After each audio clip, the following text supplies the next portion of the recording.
जे काही सगळे आहेत ते सगळे चव्हाण साहेबांच्या म्हणजे आमच्याकडून जरी तिकडे गेले असले तरी बॉस म्हणून किंवा पक्षाचा बॉस म्हणून ते चव्हाण साहेबांचे आदेश ऐकणारी लोक आहेत.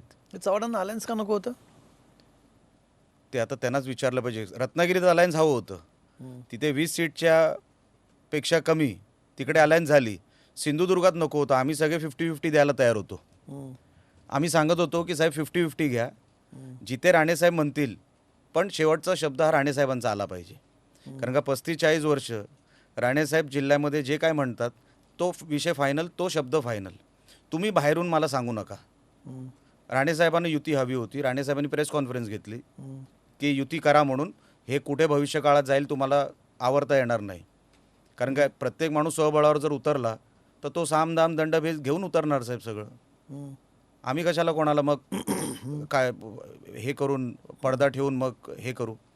पण मग राणेसाहेब तर भाजपचे आहेत स्वतः. आपण भाजपचे त्यांचं का ऐकलं गेलं नाही त्या निवडणुकीमध्ये, त्यांचं का ऐकलं गेलं नाही हा आमचा मुद्दा होताच ना. आम्हाला तो राग होताच ना की राणेसाहेब का नाही बोलत आहेत.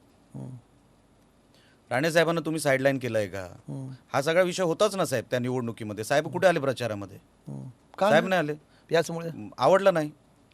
पण ते तर भाजपचे आहेत, तुम्ही शिवसेनेचे आहात. मग मग ही प्रतिक्रिया, मग ही तुमची प्रतिक्रिया एक मुलगा म्हणून आहे की आमदार म्हणून आहे शिवसेनेचे? शिवसेनेचा आमदार म्हणून आहे.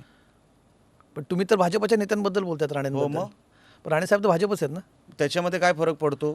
त्या जिल्ह्याचं राजकारण 35-40 वर्ष हे राणेसाहेब हँडल करतायत.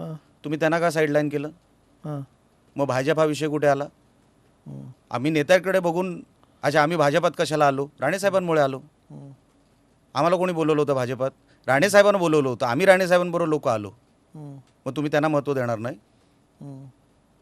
त्यांना महत्त्व दिलं असतं ही निवडणूक अशी झालीच नसती. आता जर तुम्हाला तशी निवडणूक हवी होती मग तशीच मिळणार.